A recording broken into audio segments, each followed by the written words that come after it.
everyone, I'm Carol O'Halloran and welcome to Over 50, So What?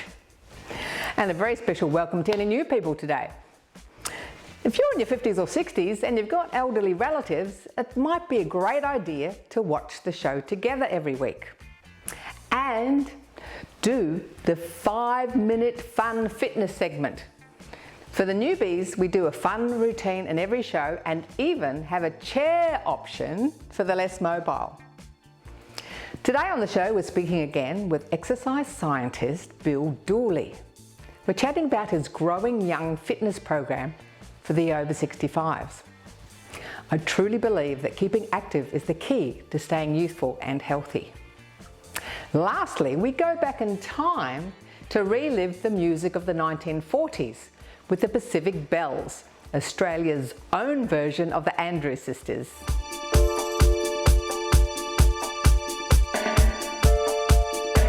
It's never too late to start becoming more physically active. Unfortunately, 75% of people over 65 aren't doing enough activity. This causes deterioration not only in our physical health, but also our mental health, memory and brain function. Today, we're learning more about the Growing Young exercise program with Bill Dooley. Bill, can you just run us through some of the stats at the moment with regards to older Australians and their fitness level, or their health level generally? Oh, well, yes. I do know the percentage is quite high. So, like you said, over 3/4 of Australians who are over 65, there's only a quarter of us, or a quarter of that demographic who are doing enough moving according to the physical activity guidelines. Now, those guidelines are a little bit different for over 65s as they are for adults, which are 18 to 64-year-olds. So essentially, they like these guidelines, and they're set essentially by the World Health Organisation, or WHO, as you know, and the different, I suppose, health bodies of different countries then obviously follow the guidelines and then incorporate them into their own countries, so to speak.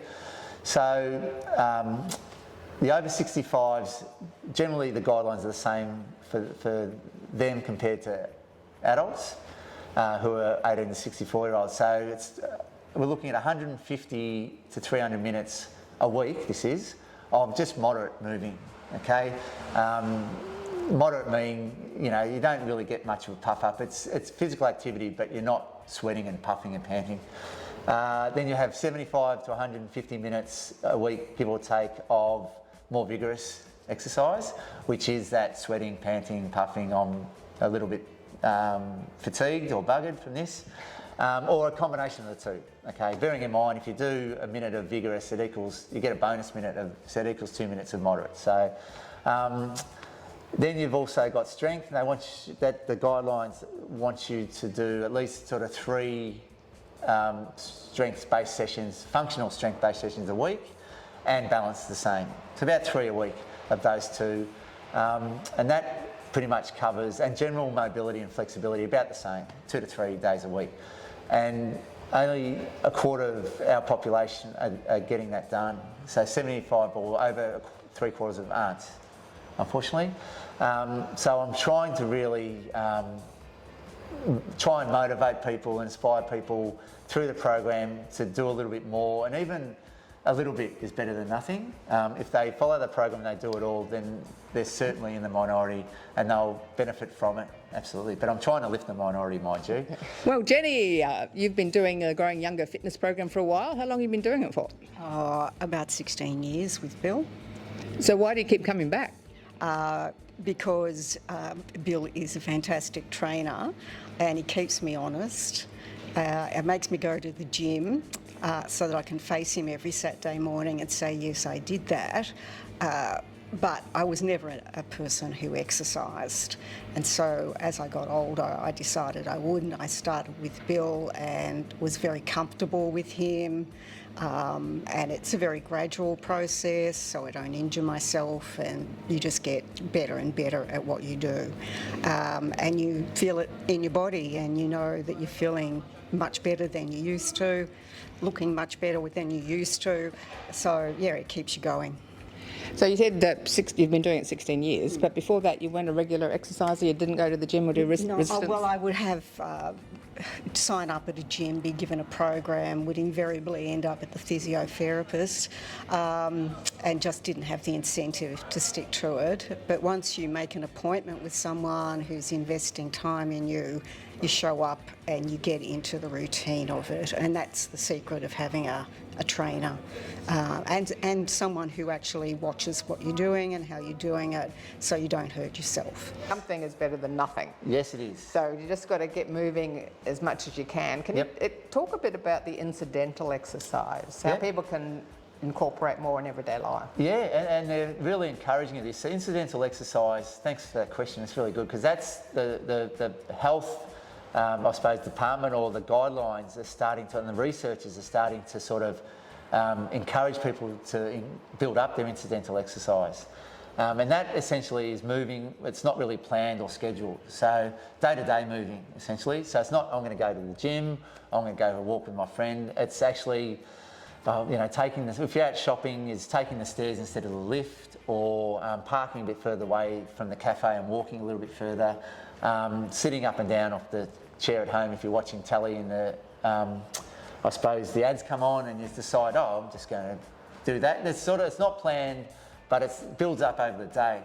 So they want you to improve that incidental exercise, get moving a bit more, and it's unstructured, unplanned. That's basically what it means. So, well, I find that the Fitbit is an amazing thing, because you don't feel like you've done the exercise, then all of a sudden your Fitbit said, you've done 10,000 steps today, and like, so I accidentally did 10,000 steps. And it can be quite motivating. Yeah. For you, and in a way, not demotivating, but if you look at that and go, maybe tomorrow I'll do a bit more because today I only got 5,000 or 6,000. But the biofeedback, which is one of the measures it's been a great invention, because it's really given people a way of checking what they're doing and rechecking, say, okay, well, I better up the ante tomorrow because today wasn't so good. Or if you've had a great day, it's like, I feel that's terrific. And you do. You look at it and go, wow, that's great.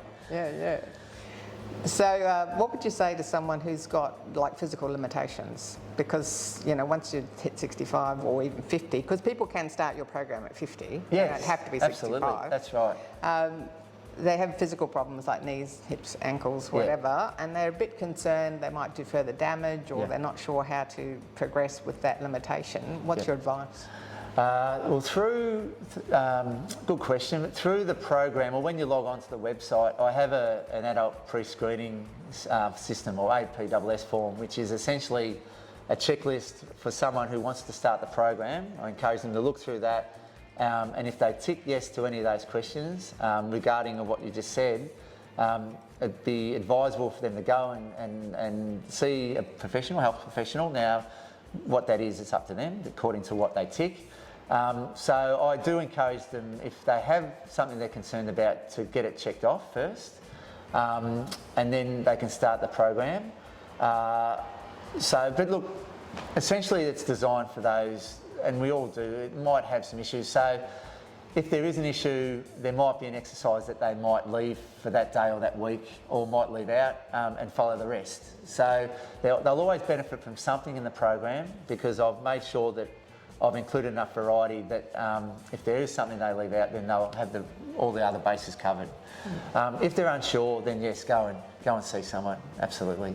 And I generally encourage that. And people who come and see me personally, a lot of the times I'm also working in with some other people. And you're showing the modifications for their particular... Yeah, absolutely. Yeah. So there are things that, some exercise on the ground you might do on a chair or standing up.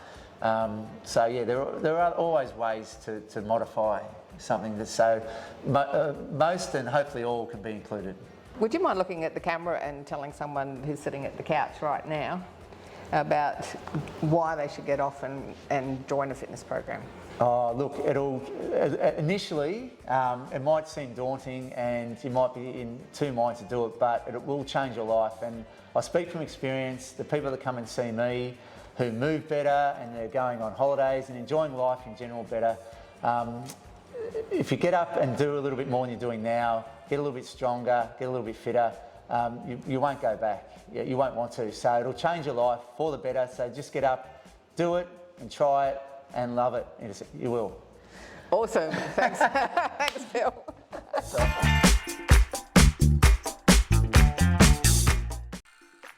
Thanks for watching our TV show. Be sure to hit subscribe and then you'll never miss an episode. Jump on Facebook, join our group, get in on the fun, fitness, wellness and inspiration. I'm Carol, over 50. So what?